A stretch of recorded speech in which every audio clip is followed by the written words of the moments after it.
Es como cuando uno dice, qué lindo esto que voy a hacer. Bueno, así me siento con este video. Qué lindo que hago este video. Para poder entender el arquetipo de los signos y no hablar pelotudeces o no ponerle un meme, vayamos al tronco, al grueso, y yo confío que les va a encantar. Vamos a hablar de las escuelas filosóficas, la que le va a cada signo, se las voy a explicar, no las tienen por qué saber, está todo bien, pero ahí van a entender la esencia del arquetipo. Creo que unir la filosofía y la astrología es la herramienta de autoconocimiento por excelencia. ¿Cómo me gusta esto?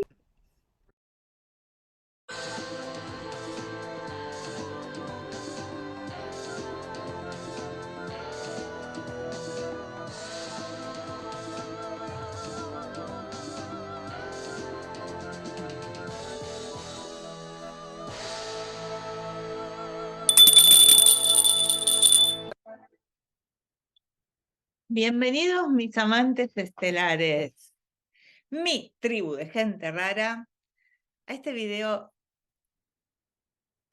que uno, ¿viste cuando decís, es un gusto? Me parece que si realmente querés dar prestigio a la astrología, en lugar de discriminarle el horóscopo, que es una parte esencial, en lugar de revalorizar herramientas que tiene la astrología, y en lugar de academizarla, trata de mostrar las similitudes y sincronicidades, por ejemplo, con las escuelas filosóficas. Entender desde este concepto filosófico es darle el contexto adecuado. La filosofía es lo que habla de la existencia humana, es fundamental, es más que una ciencia. Por lo tanto, al igual que la astrología es más que una ciencia, me parece que tienen puntos realmente en común que hay que aprovechar. La propuesta es más que nada poder salir del meme del arquetipo de Tauro come mucho o Capricornio siempre está buscando el mejor precio o Piscis es despistado. Porque esos son argumentos de ejemplo para lo que es el arquetipo en sí mismo. Entonces, a veces uno se mata tratando de explicarlo, a veces surte efecto y a veces no. Entonces, ¿qué tal si traemos ya estructuras armadas y contextualizadas del pensamiento que puedan dar una base o una estructura o una idea mucho más cercana y mucho más amplia para que llegue a todo el mundo de lo que significa cada signo y cada arquetipo? Primero vamos a partir de la definición de los signos zodiacales y de las escuelas de filosofía. Los signos zodiacales no son las constelaciones. Las constelaciones le dieron el nombre a los signos. Para la astrología tradicional, el signo zodiacal es la 12ª parte de la eclíptica, entendiéndose por eclíptica la órbita de la Tierra alrededor del Sol, dividida en 12 partes, cada parte 30 grados, cada esa parte se llaman signos, empezando por el punto vernal, que es el cruce de la eclíptica con el ecuador celeste, el 0 grado de Aries, el 21 de marzo. A partir de ahí se cuentan las 12 porciones de 30 grados cada una, a la cual se le asignó una constelación propia de la eclíptica que tiene una impronta, tienen un vínculo, sí, pero no sería estrictamente la constelación, porque constelaciones más grandes, más chiquitas, no estaría ahí. Por eso confundir signo con constelación es una burrada de quien no entiende un carajo de astrología y la critica al pedo. Bien, ¿qué son las escuelas de filosofía? Las escuelas de filosofía son corrientes de pensamiento, ¿sí? Que lo que trataban era de entender la realidad, darle un contexto y de esa forma podían, a través de la base de un razonamiento, entender nuestra realidad, ¿Mm? Eh, y lo que tienen es que hay un montón de formas de agruparlas, organizarlas, etiquetarlas, identificarlas, a través de la procedencia geográfica, a través de la cercanía cronológica, a través de las enseñanzas de un determinado maestro, en oposición a otra idea. Bueno, ese concepto también es cierto que es un poco antiguo, ahora se sigue más el pensamiento de algún autor, pero viene bien, quizás las estudiaste en la escuela, y esta agrupación de ideas puede dar digamos, puede darte digamos, acercarte a entender por qué elegís lo que elegís de la manera que lo elegís. ¿Mm? Es como, yo sigo esta filosofía, sigo este paradigma, estoy en este contexto, entonces entiendo que en este momento de mi vida, como estoy en esta corriente filosófica, reaccione de determinada manera. De alguna forma nos ayuda a entender nuestra propia realidad contextualizada en lo que pasa quizás en una coyuntura, en una generación, con quienes estás, o reaccionando a los problemas que todo ser humano tiene, entonces te podés más o menos mimetizar con alguna de ellas. En este contexto nos va a ayudar un montón para entender un poco el arquetipo base del signo. Y acá quiero ser bien específica, ¿sí? Estoy hablando del arquetipo, del modelo, al 100%. Es como tomar el cacao al 100%. No es rico. No es como el chocolate que te tomas en un helado o comes en una torta, donde está procesado, donde le pusieron azúcar. ¿Sí? Vos decís, ay, me encanta el chocolate, pero te van a dar al 100% y salís disparando para el otro lado. Entonces, aquí vamos al arquetipo al 100 en todo lo que representa, cuál es la escuela filosófica que puede dar contexto a la manera de ver al mundo, porque los signos hablan de cualidades y al hablar de cualidades me ayudan a interpretar como filtro, digamos, cómo ve ese signo, cuál es la cualidad que resalta de lo que llamamos realidad, a qué le da predominio. Entonces, la escuela filosófica también digamos, le va a profundizar en esa cualidad y me va a decir desde qué lugar el arquetipo del signo lo está tomando. Nosotros somos los 12 signos en la carta natal. No sos nada más que tu signo solar. Ahora bien, pasa algo. Como la escuela filosófica tiene que ver con nuestro comportamiento, nuestra manera de afrontar la realidad y cómo vemos el mundo, resulta que nuestro signo solar podría estar bastante bien acercado y explicado por una escuela filosófica. Porque, ¿qué es? Es la manera en que interpretamos el mundo. El yo soy como se encuentra desde una astrología esotérica, es decir, la conciencia que, digamos, se mete en la realidad, pero ¿por qué intersticio? ¿Por qué hendidura se mete? Porque no puede meterse de lleno, porque la realidad es limitada. Entonces, ¿por qué camino agarra? Por dónde se escapa, ¿no? ¿Por dónde se mete? Bueno, eso sería un poco la explicación. Entonces, la verdad que si lo vas a escuchar, creo que el signo solar va a ser el más acertado. Obviamente que el signo solar puede tener como algunas pautas para decirte si está interceptado, esto es para lo que saben un poquito más de astrología, si no vos quédate tranquilo con tu signo, si está interceptado, si el sol está en cuadratura, si está en una casa 4 o 12, donde no se siente demasiado, digamos, como que tiene un escenario para mostrarse, o se siente demasiado limitado. Entonces, bueno, o en una casa 8 también. Entonces, en ese contexto puede que no lo exprese en totalidad. También vale decir que depende del momento de tu vida donde estés, porque eso también pasa con las escuelas filosóficas.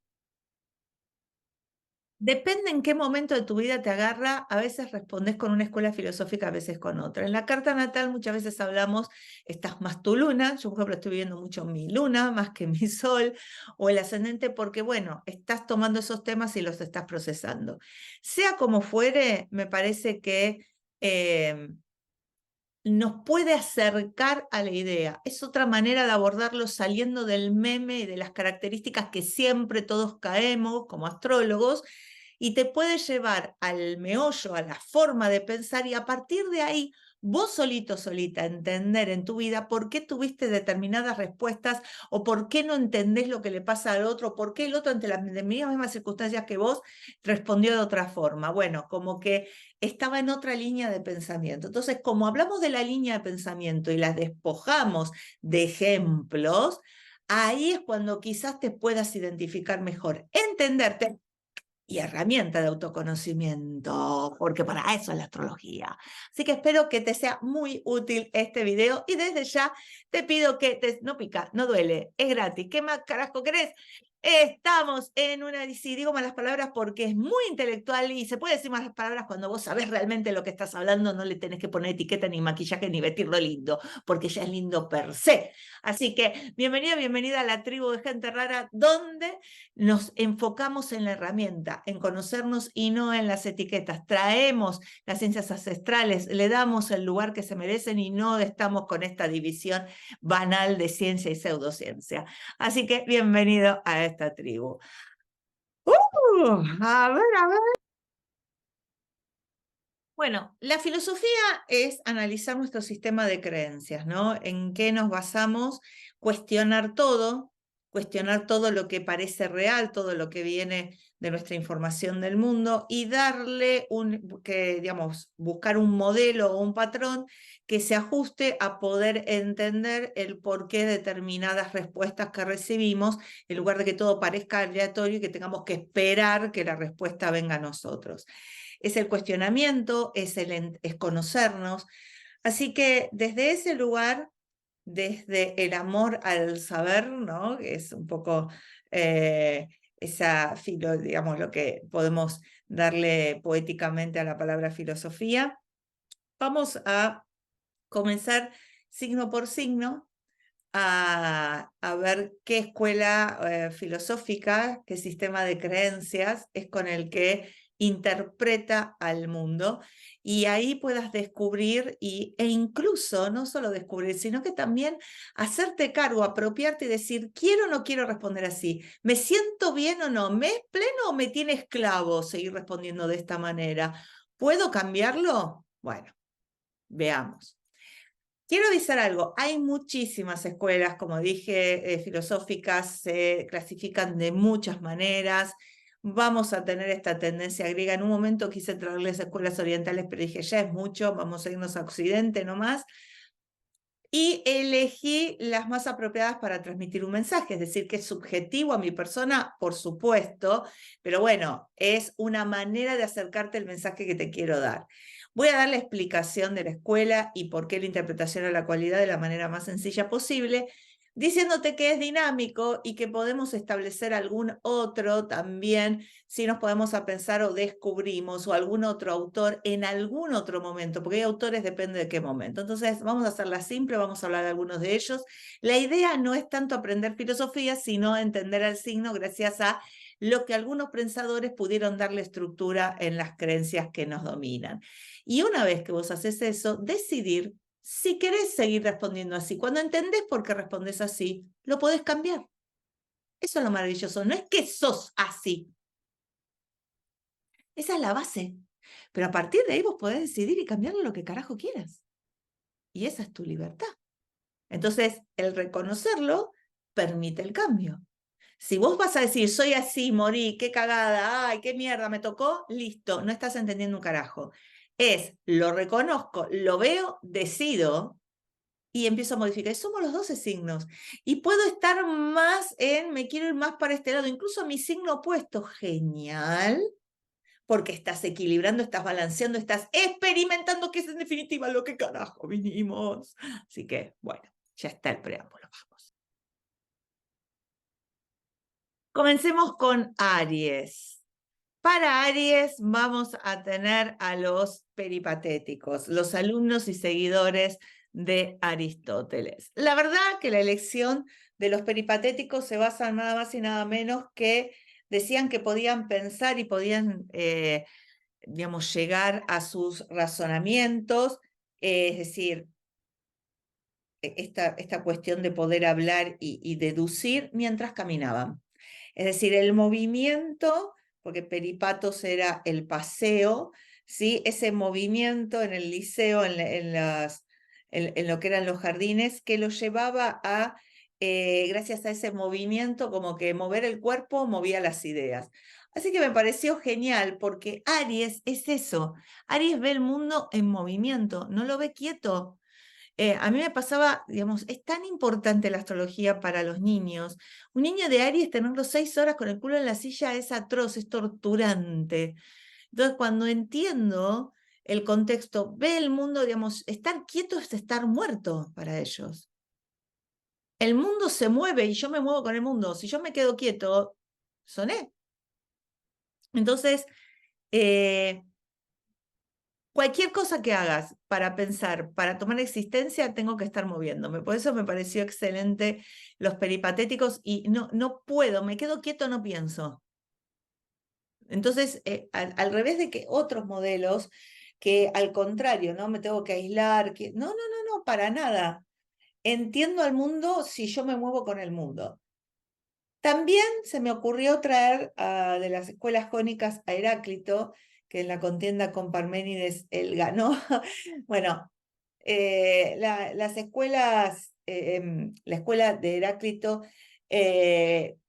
hablaba mucho del fuego, la materia prima, el hecho de todo fluye, en el cambio está la respuesta del universo. Está hablando más que nada de entender al universo a través de un elemento y qué más que el fuego. Entonces, bueno, me viene pipí cucú, movimiento y fuego, que mejor que Heráclito. Esta escuela presocrática tenía un vínculo con la naturaleza, con el irrumpir, ¿no? Esto con lo fenonómico, como este contacto con lo que lo rodea, que es muy propio de Aries, y que se ocupa mucho de los fenómenos físicos, ¿no? Siendo Aries el primer signo, es el que crea un escenario y es necesario ubicarlo con algo que lo vincule a lo material, a lo fenomenológico, sí o sí.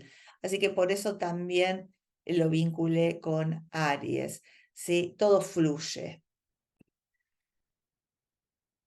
Ahora vamos a pasar a Tauro y primero permitime decirte que voy a dar una clase de filosofía astrológica, es decir, cómo la astrología fue cambiando el pensamiento, cómo el pensamiento influyó en lo que llevamos o lo que dedujimos que es la astrología, que para nada es un entretenimiento banal, superficial. Podemos jugar, es como jugar, no sé, a decir, ay, sí, viste que si te escuchan el latido de corazón acá o acá, pero bueno, el que sabe escuchar el latido de corazón es el médico, ok. Digo, la astrología también tiene algo de eso, pero bueno, lamentablemente no se la respetó tanto. Bueno, así que voy a dar la filosofía de la astrología en Ovejas Negras. Así que si querés unirte, es la profundidad también que vemos allí, porque eso me hace entender qué es lo que yo estoy esperando de esta herramienta y qué es como enfrento al mundo. Digo, es de otro lugar. Este es como un poco más superficial, no tan profundo. Bueno, vamos ahora a Tauro, ¿sí? Que, bueno, a Tauro le elegí el hedonismo. Primero quiero decirte que explores estas escuelas, ¿sí? Digamos, ponete a buscar, a ver cuál es el autor que más te va, a ver si estás en esa, si descubrís un momento de tu vida que estabas en esa y ahora no tanto, eso también puede estar pasando, ¿sí? Bien. Bueno, Tauro, ¿por qué el hedonismo?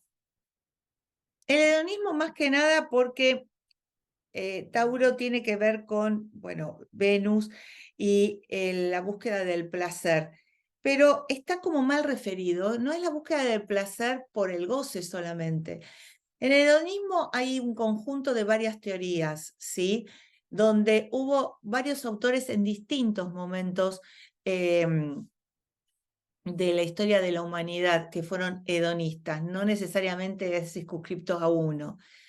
Ahora, a mí me gusta porque, sobre todo cuando estamos hablando de la naturaleza del placer, el placer como que da seguridad. Sí, el placer da seguridad porque justamente, sobre todo en la escuela cirenaica, me previene, me hace prudente. Como yo voy a buscar el placer, escapando, digamos, me voy del dolor, entonces voy a ser prudente en lo que voy a buscar. Entonces el placer trae prudencia. El placer como método de la felicidad, que es no solamente algo que me lleva a experimentar, sino también como alarmas, ¿no? O el epicureísmo, que es de Epicuro de Samos, que tiene que ver más que nada con este evitar el sufrimiento. Entonces, no es siempre el goce. Y estoy hablando más o menos del siglo III antes de Cristo, ¿sí? El darle entidad a los deseos naturales, el darle prioridad en nuestra vida de tener todo lo que da una satisfacción básica de nuestras necesidades, abrigo, calor. Bueno, todo eso es alguna manera de entender al hedonismo y al imperio de los sentidos, como me gusta decirlo a mí, ese contacto con la realidad a través de los sentidos. Si lo siento, existe.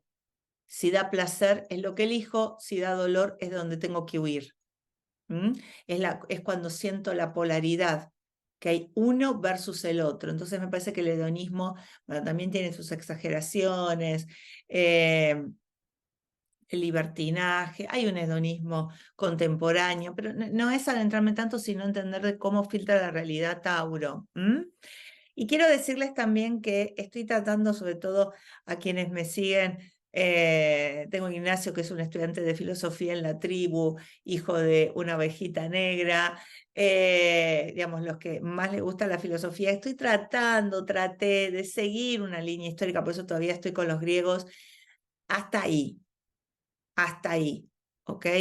No sería del todo, digamos, podemos estar mezclando, pero es que nada es que lo entiendan la cualidad y que les inspire a ir a buscar un poquito más, un poquito de una línea histórica, el viaje del héroe que también representa, ¿no? Esto de me tengo que mover. Entiendo que hay una polaridad acá en el hedonismo y vamos a ver ahora cómo sigue. Bueno, vamos a Géminis. Y en Géminis, una dualidad. Bien de Géminis. Sofistas y socráticos. Bueno, Sócrates. Sí, la verdad que están en contra. Pero bien de Géminis, ¿no? Esta dualidad típica geminiana. Primero los sofistas que, bueno, en la retórica, en el lenguaje, en la palabra, en enseñar, en aprender, en traer el nuevo conocimiento, tenían basado toda su estructura. También considerados medios mentirosos, el otro día decía no había abogados, pero había sofistas en esa época, buscaban la retórica, buscaban el convencerte a través de darte vuelta a las palabras, lo cual para muchos era una manera de engaño, cosa que a veces se le da al Mercurio de Géminis. En cambio, Sócrates viene a traer el argumento, por supuesto, de la dialéctica, el aprender en el hablar, en el relacionarnos, el de la pregunta y el cuestionamiento, el comienzo propio de la filosofía, la búsqueda de la verdad. Y no le gustaban lo que hacían los sofistas porque cobraban por enseñar y decían, no se puede cobrar por enseñar la verdad se tiene que, sale de vos. Entonces es a través de las preguntas que el otro la va deduciendo. Si bien están encontrados, es el gran momento del pensamiento humano, el lenguaje como protagonista y el aprendizaje, todos, digamos, cualidades geminianas. opuestas y a la vez que tenían un punto en común, el pensamiento humano, el poder de abstracción, que es lo que trae Sócrates en esa dialéctica, ¿no? El gran siglo de oro, el siglo V antes de Cristo, de hacer boom, ¿no? De despegar, y es lo cuando el ser humano se abstrae y puede manejar la realidad, aunque no desde lo material, sino desde lo sutil, lo abstracto, y es cuando se convierte en humano, es decir, cuando la conciencia toma el lugar en nuestra existencia. Por eso puse para Géminis, para mostrar la dualidad, para mostrar esto que tiene y también para traerte desde un lugar distinto. Así que, bueno, a investigar geminianos por ahí. Bueno, para Cáncer elegí, tenía que traerlo a Tales, discúlpenme, como matemática lo amo, pero elegí el historicismo y digamos, con Dilthey y otros autores, porque en Cáncer es como que vamos a nuestras raíces, hay algo previo, el hombre en su contexto histórico, el hombre en una historia, en un proceso, y eso son las raíces, ¿sí? Ese vínculo que nos marca con, como que venimos ya con una historia.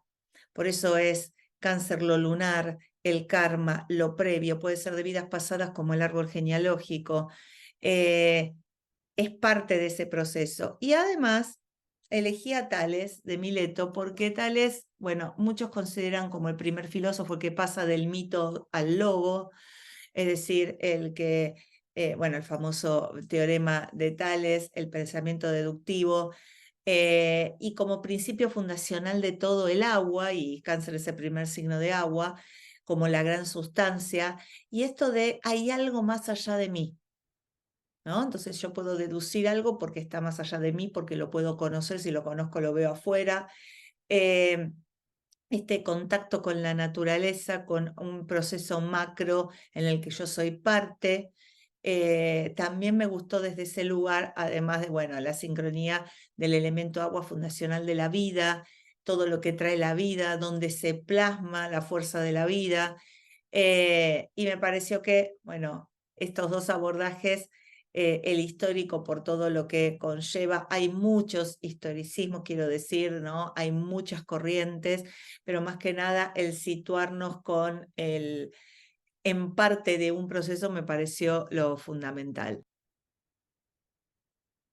Bueno, para Leo me vine al siglo XX, mediados del siglo XX, con un pensador, Emmanuel Mounier, que trae las ideas del personalismo frente al gran momento, al modernismo, a lo que enfrentaba el ser humano, poner al ser humano en el centro como un ser libre, volver a lo que necesita el ser humano, poner atención, no olvidarse del proceso de la identidad, de lo que hace sentir el ser humano orgulloso, la libertad, que recordemos que Leo, al ser el opuesto a Acuario, el tema de la libertad y al hombre como un ser racional, social, comunitario, puede aplicarse, digamos, también a Acuario, pero me pareció en Leo por el tema del personalismo, es decir, el ser humano como el valor en sí mismo, ¿no? Trascendental, orgulloso de sí. Así que por eso traje esta corriente y me salté unos cuantos añitos.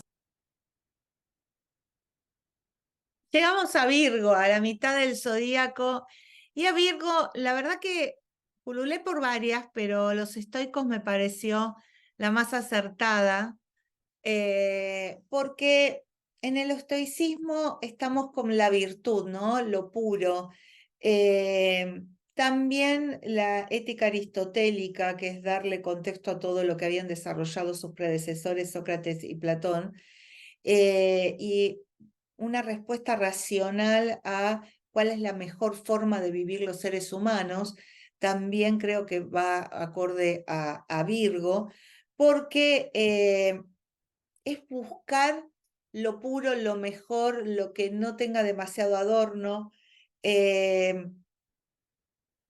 Me gusta este concepto de la virtud es suficiente para la felicidad, ¿no?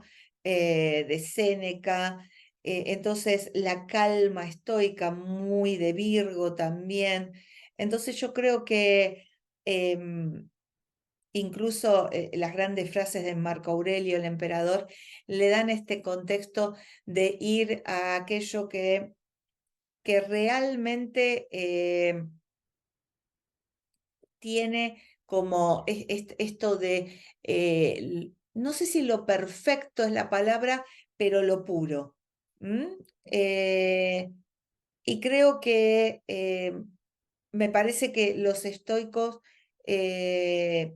además, han sido influyentes en muchos otros pensadores, como Descartes mismo o Kant, y creo que la lógica, que es como el sustento, bien de Mercurio, que es el regente de Virgo, le aportan este contexto que me parece que le va muy bien, ¿no? Lo práctico, la templanza, lo justo, el equilibrio. Digo, me parece que puede ser un buen lugar donde un Virgo empiece a profundizar, a ahondar y encuentre algo seguro. Nos vamos a Libra y acá te voy a sorprender un poquito. Primero vamos al relativismo, que me parece que es como el más evidente. El relativismo es que no hay un criterio universal, que no se puede juzgar el bien y el mal. El relativismo, nada es absoluto, todo es relativo, que estamos hablando de Protágoras, es decir, no es solamente después cuando apareció la teoría de la relatividad de Einstein que lo llevó a todo contexto universal. Sino esto de no puedo medir, sino el hombre mide, es la medida de todas las cosas, todo pasa por el ser humano. Recordemos que Libra tiene que ver con Venus, con las relaciones, es en la relación y en la medida de las relaciones del ser humano que puedo establecer los distintos valores éticos, morales, no hay algo fundado. Pero también le puse a Pitágoras, que fundó la escuela pitagórica, porque en la transmigración de las almas, que algunos dicen que no, que Anaximandro, bueno, que si se le da o no, pero Pitágoras primero hablaba de la pureza, que quizás sea un poco más para Virgo, pero trae esto de como que hay una posesión de la divinidad, la posesión de las musas, que también me gustó, ¿no? El tema del arte, de buscar la belleza de las cosas, de buscar que en esa belleza, en esa perfección, en la matemática, en ese modelo, es donde voy a encontrar a lo mejor del ser humano. Hay algo más allá del ser humano.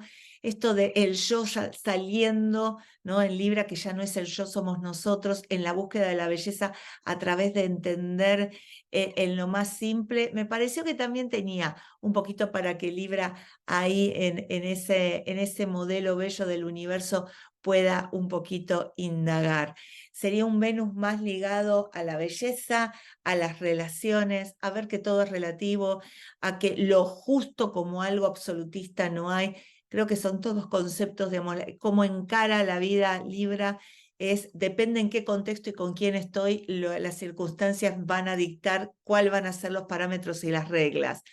Y la belleza, bueno, el buscar, el salirme solo fuera del cuerpo es que voy a encontrar esa belleza, ¿no? Yéndome un poquito allá también para hacer un puentecito de Escorpio, porque acordate que en todo signo está el anterior, el que le sigue y el opuesto. Así que me pareció que esa mezcla era como un condimento muy lindo.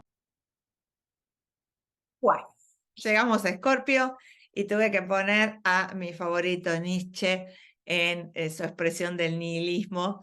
Amo la filosófica y como este Luna en Escorpio la iba a traer. ¿Por qué el nihilismo? Porque me parece que lo más transformador, la negación de todo, el no apoyarse en la existencia, sino en la no existencia.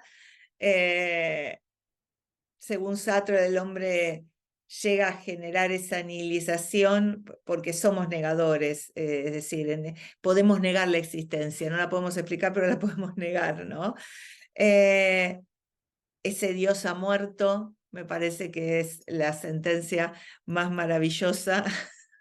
Yo me escucho y digo, pobre la gente que está del otro lado, pero en la negación encontrar algo, primero el hombre y después lo que tenga para decir. Es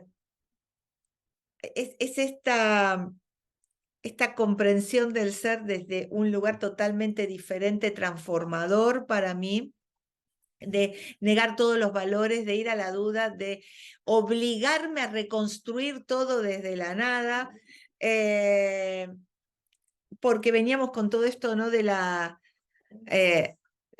todo lo que es la razón, y entonces ¿qué te pasó? ¿No te gustó? Bueno, no queda nada del ser en sí, ¿no? Entonces me pareció tan escorpiano esta sentencia de Heidegger, el reduccionismo del ser a un mero valor que me pareció muy Escorpio, la casa 8, donde todo se apaga para que se vuelva a encender luego.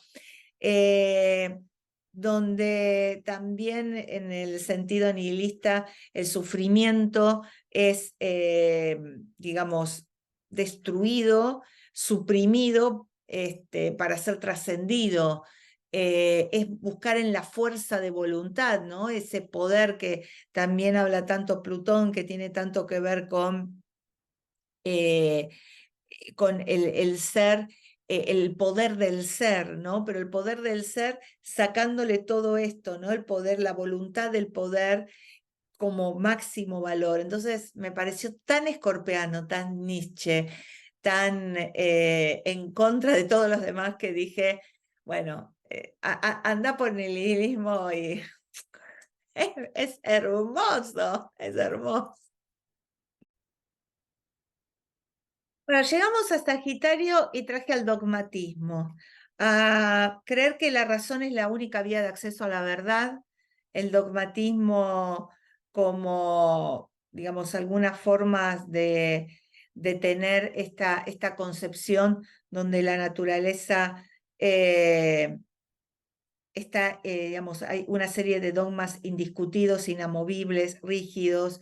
La inteligencia humana puede conocer siempre con la verdad, ¿no? En la plena certeza, sin necesidad de fundamentarla ni confrontarla, no como una sobrevaloración de la inteligencia. Me parece tan sagitario todo eso, tan Júpiter, tan exagerado.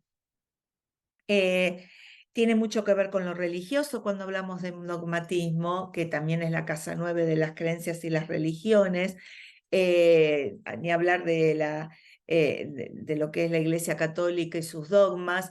También hay dogmas jurídicos, por supuesto. Muchos le hablan también de Tales de Mileto como alguien que defendía el dogma, ¿sí? O esta postura dogmática, que puede a veces, digamos, chocar con lo fanático. El dogmatismo termina creyendo, digamos, por la razón pura, al final termino en esa creencia indiscutible que puede haber surgido desde un razonamiento lógico, pero que nunca puede ser puesto en dudas, ¿no? Entonces, bueno, me pareció que tenía mucho que ver con la naturaleza sagitariana. Bueno, llegamos a Capricornio y vamos a ver acá, digamos, es un poco controversial Capricornio, ahí lo voy a explicar, porque bueno, Sagitario ve el mundo como algo ya establecido, ya hecho, no tengo que hacer nada, lo tengo como ese optimismo fundacional, ¿sí? Porque encontré la verdad, entonces por eso puedo estar feliz. Y en Capricornio se puede adjudicar el pesimismo, que hay toda una corriente filosófica al respecto, pero bueno, me pareció que el realismo era algo que podía ser bastante el filtro con el que ve el mundo, y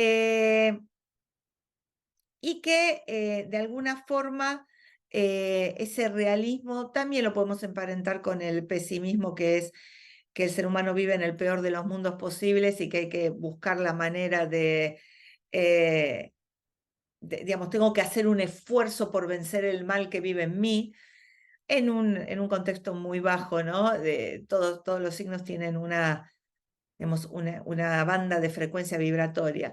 Pero el realismo capricorniano creo que más que nada admite que tengo que basarme en lo que veo, ¿sí? Tengo que basarme en la realidad en sí misma, el privilegio es la realidad. Los objetos tienen una existencia independiente a los sujetos, entonces eso es algo muy importante de tener en cuenta, porque es así como ve el Capricornio al universo, nada que no se base en los objetos que tienen una existencia previa, ¿sí? Y que me parece que hay una realidad existente y que no tiene nada que ver con la proyección del sujeto. Eso también está cambiando en Capricornio porque están aceptando, ¿no? Digamos, pero está cambiando nuestra concepción de realidad, entonces el realismo también cambia. También traje al empirismo, es decir, la prueba empírica, que me parece que también les va a ir muy bien. El empirismo en el sentido de que si vos le refutás a algo empíricamente a un capricorniano, lo va a entender, ¿no? Digamos, la experiencia sensorial, porque es un signo de tierra, es Saturno, por eso también el realismo, ¿no? Porque Saturno es el constructor de la realidad, la propia experiencia le da un valor fundamental. ¿Y por qué puse a Maquiavelo? Yo sé que hablamos de Maquiavelo y todo el mundo, oh, malo, malo. Pero bueno, en el realismo aristotélico, en la sustancia, también Santo Tomás de Aquino, me pareció que Maquiavelo le trae al éxito, el fin justifica los medios, ¿no? Como una visión, pero no desde un lugar de falta de ética o engañoso, como muchos le quieren poner, sino como el verdadero fin es lo que justifica todo el proceso que hagas. Entonces, si no lo conseguís, ¿para qué carajo lo hiciste? Creo que eso sería una filosofía bastante capricorniano y desde ese lugar lo puse a Maquiavelo. Bueno, vamos a Acuario, donde Acuario, para mí, lo central es el humanismo. Que bueno, tiene varias corrientes o escuelas filosóficas que se le pueden ser atribuidas, pero es la concepción de la libertad humana, de la naturaleza, la posición, la historia del ser humano, entender la naturaleza humana, es decir, muy Acuario, porque es el ser humano y su estado de libertad. No sé, a mí se me viene Dante Alighieri, también se le adjudica todo, digamos, lo que es esa germinación en la Edad Media, siglos XI y XII, ¿sí? O el humanismo renacentista. Digo, eh, es este concepto del ser humano y su libertad que me parece digamos, como en eso de que el universo está centrado en Dios y volver a la valorización o a la dignidad humana. Pero también le puse el existencialismo y el idealismo. El idealismo se lo puse porque Acuario es un signo de aire y son todas las teorías filosóficas donde las ideas tienen independencia per se, entonces vamos al mundo virtual, al mundo de las ideas, a la era de Acuario. Los objetos no tienen existencia sin que haya una idea previa. Eh, digamos, tengo el mundo de las ideas de Platón, tengo a Berkeley, digamos, hay como una cuestión de la mente como primer motor, ¿no? Y en ese contexto también el existencialismo, porque, digamos, también en el afán de entender la existencia, ¿no? A través de lo que nosotros podemos, digamos, porque hay un ser humano pensándola, y que tiene mucho que ver con la responsabilidad individual, con la libertad, digamos, busqué todas corrientes que estuvieran centradas en la libertad, en la responsabilidad individual, porque es la base acuariana. No ven el mundo si no hay libertad, no ven el mundo si no hay una condición humana, si no pasa por el ser humano, por su capacidad de pensar que lo distingue entre todos, su capacidad de razonar, el análisis de la condición humana como lo más importante para entender, y eso ha provocado tantas revoluciones, ¿no? Poner al ser humano en el eje. Lo más importante es lo que construyamos como humanos. Los objetos no importan, todo el resto no importa si el ser humano no es feliz. Y creo que eso es muy, muy acuariano. Y llegamos a Piscis. Y Piscis, y me pareció que el absurdismo de Camus, de Albert Camus, era hermoso. El absurdismo es que es absurdo querer entender la vida, ¿no? Algo, vos lo escuchás y decís, es muy Piscis. El mundo carece de sentido.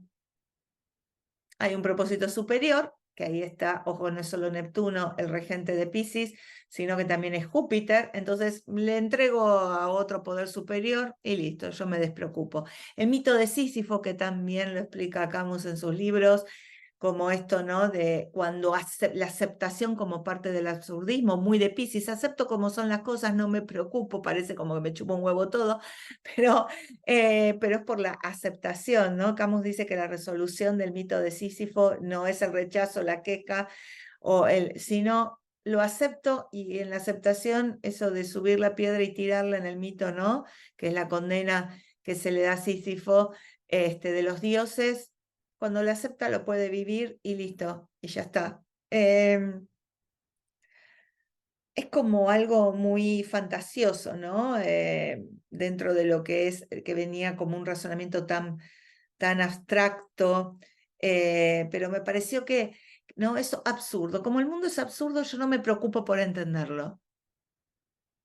Lo vivo, lo siento. También el absurdo es negar la razón y de dar lugar a la intuición, que es algo tan propio de Piscis. También me pareció que ahí había algo muy pisciano en esto, ¿no? De dejarme llevar. Así que me pareció que era la escuela más acorde. Bueno, espero que te haya gustado la propuesta. Es un video distinto donde podemos entender y tenés una punta para investigar si te dan las ganas. Si la conocías alguna de las escuelas y te identificabas, ahora entendés de cómo encaro la visión del universo, ¿sí? Y la cualidad que encarna, porque bueno, lo hice por los signos, pero en realidad estamos hablando de los astros, de los arquetipos, y es una manera de, digamos, en mi escuela de ovejas negras lo vamos a encarar más por el tema de los astros, para que lo entiendan, pero es una manera de encarar el mundo, de entender la naturaleza, la cualidad del filtro, el cristal con el que lo miro, y por qué las respuestas y la lógica que lo circunscribe. Bueno, te espero en mi escuela para poder entenderlo más profundamente. Esto fue muy superficialmente, como una introducción. En mi escuela lo vamos a hacer con los astros, con la filosofía a través de la astrología, para que lo puedan, digamos, esto, ¿no? Al verlo en la astrología, en estas cualidades, lo veo en mí y lo puedo manejar y trabajar. No sos esto. Esto es como encarás inconscientemente. Cuando lo traes a conciencia, sos libre de elegir si lo querés sustentar o no en tu vida. Así que a tomar decisiones, que es lo que nos hace libres. Muy de era de Acuario, sí.